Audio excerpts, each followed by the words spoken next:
Hi guys, it's me again, Pavi Prakash, coming to you live from the city of London. Just kidding, that's just where I live.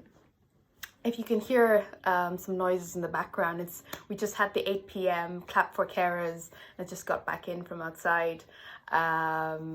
It's crazy out there, so it's amazing. So today I want to take the opportunity to talk about a catchphrase that's being bandied about quite often as we come out of the peak of coronavirus and most countries beginning to ease down some of the lockdown restrictions. And that phrase is that of the new normal. Now, the thing that worries me about the new normal is that whenever it's used, it feels to me like it has a slight negative connotation from things like, oh my gosh, the isolation that some people face. Is this going to be the new normal? Oh my gosh, I can't meet my friends and family as often as I used to. Is this going to be the new normal? The fear that one human being has for another in terms of when you go to the shopping mall, you're like maintaining a bit of distance, being uncomfortable about going to other people's houses. Is that the new normal? Or from a work perspective, we're often talking about companies struggling with trying to maintain the balance between some of the employees, bless them, who are overworking during this period because of the lack of boundaries between work and home on one end, and then they're keeping the company afloat and making sure that there's no overall drop in productivity.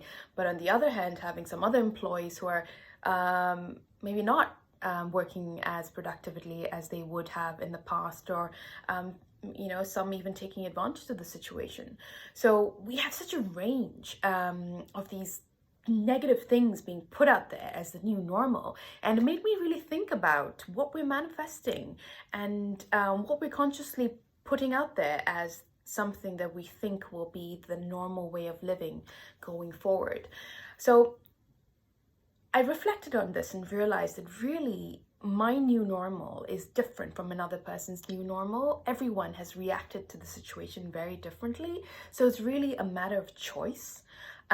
So if you think about the range of responses I've seen personally in my friend circle, family circle, social media circle, and work circle, the range of responses have varied from, on one end of the spectrum, overconsumption of negative news around coronavirus, and in taking on that fear and then being constantly paranoid about catching the virus or loved ones catching the virus and being afraid to go out of the house or live life normally, to a complete sort of mental breakdown because of the isolation and terrible circumstances they faced, to even conspiracy theories about the government trying to take away fundamental rights, and conspiracy theories about vaccines, to some people overworking, some people underworking, to the other end of the spectrum with people using the opportunity to spend more time with for their family and loved ones.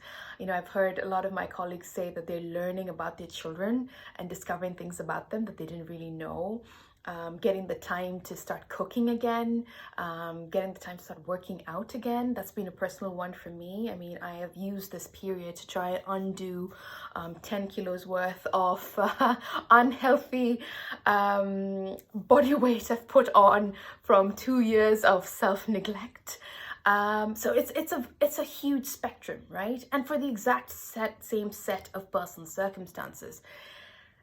And make no mistake, this is an extremely challenging time for all of us, irrespective of who we are, which part of the world we are in. Coronavirus is different from many of the other world events we face, such as the fires in Australia or like SARS in the past, because it's affected most countries.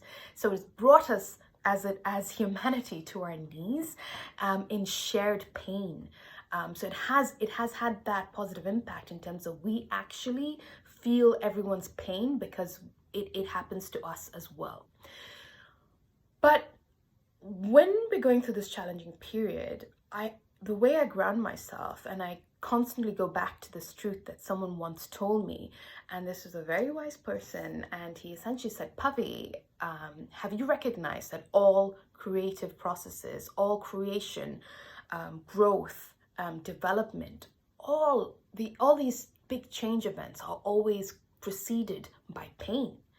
Have you recognized how the vast majority of us humans don't change something unless we go through that period of pain or period of trial?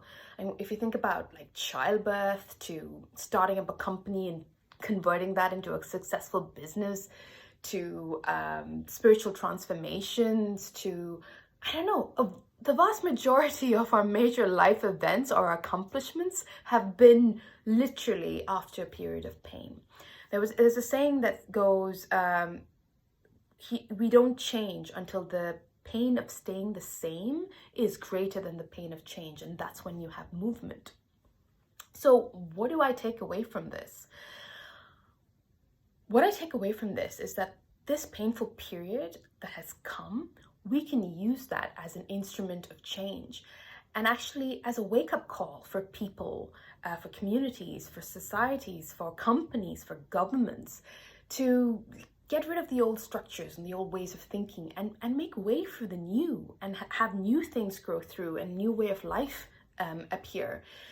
If we can treat this period as that thing that pushes you against the wall and chokes you on your throat, and makes you so angry that you summon all your strength to break through that constraint, we would have walked away from this otherwise terrible period with something good. We would have walked away with having developed something new. However, on the flip side, if we chose to say the same, if we chose to revert back to our old ways, if we chose to pretend like nothing happened after coronavirus, the COVID-19 period is over, I have a sinking feeling that all of this will just happen again under worse circumstances, and we would have come out of this none the wiser. So what can you do to redefine this new normal? What can you do to consciously think about what you want life post-coronavirus to be about, that will define not just you, but the people around you, and hopefully the society at large? Have a think about that, and I'd love to hear your comments. I think personally, for me, if I had to leave you with some of the things that I personally want to be my new normal, I think one would be a better work-life balance for me and my teams, where we can use the opportunity for flexibility productively and at our optimum productivity, so that it's a win-win for both companies and employees and people. The second bit would be about taking care of our planet, treating it as a home, giving it rest, maintenance, love, a lick of paint, cleaning. Instead of treating it as a hotel room that you use and abuse and throw your towels around and expect, housekeeping to come and clean up after you. It's our planet, to take care of it. Let's learn to respect it. I think the number of stories we've heard about, the dolphins in the canals of Venice, and peacocks in Mumbai, I think even the flamingos in some parts of India, nature coming back and taking and owning its space again just because we have given it rest, that should really teach us something. That should really show us how disrespectful we've been of the place that we call our home. So that would be my second thing. My third thing would be to hoard less. I don't know about you guys, but I've become really careful about what I buy, because I just don't think I'll use it anymore, and I want to save myself a trip to Waitrose and having to stand in the queue. So I actually use much less, buy much less. And again, I don't know about you guys, but I also spend a whole bunch less. Like I had this discussion with some friends over the weekend when we were like, actually, half my salary is now still within my bank account.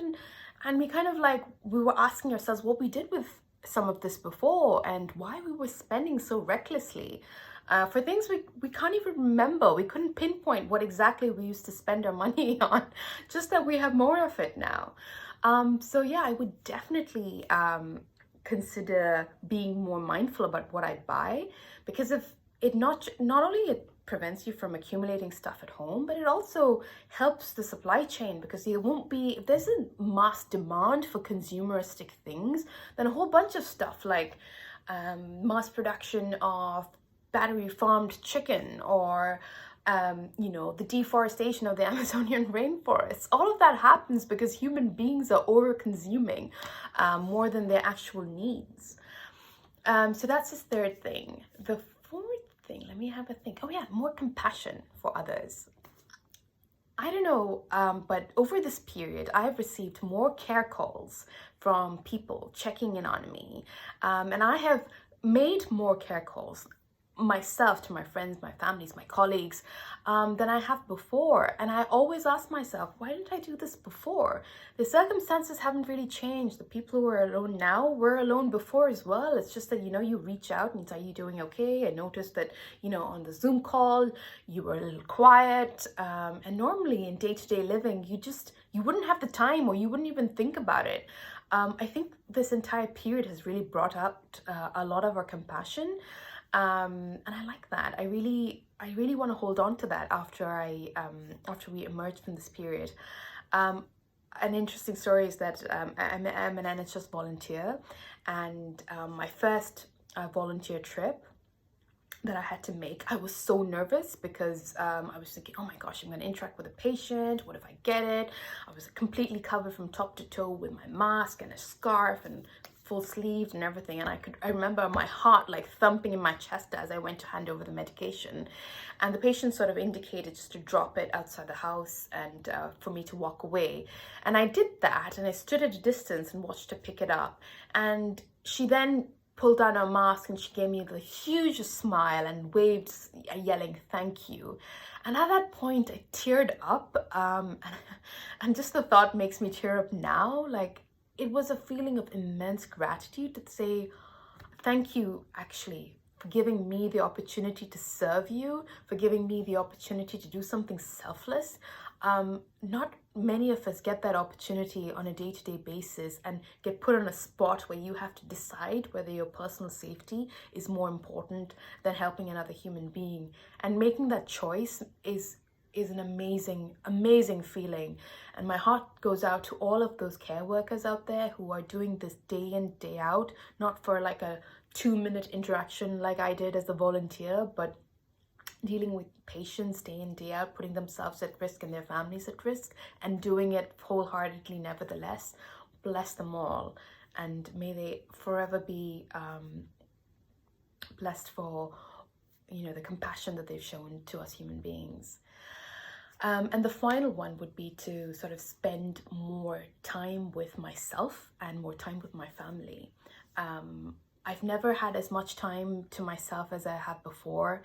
I've never been able to sit with myself for days on end, either in meditation or in thought or journaling. And I think I've come out of this stronger. It was trying to start with, but now I realize that I kind of enjoy my own company.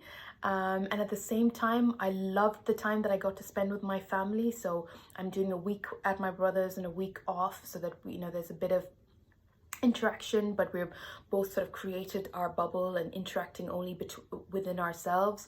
And the amount of time I've spent with my brother and his family, I don't think I've done that since I was in grade 10. In grade 10, my niece is teaching me how to play the piano, and this is my 5-year-old niece.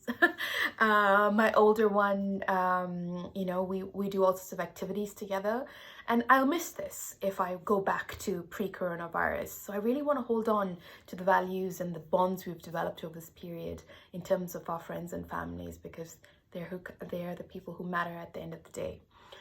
I'll bring this to a close. I hope you found this useful. I'd love to hear some of your thoughts on what you'd like the new normal to be. I'm sure everyone will have a different way of thinking, and happy to take any questions, and I hopefully see you soon. Feel free to drop me an offline message, or if you want to follow me on Instagram, I'm on blackswaninthecity. Take care. Good night.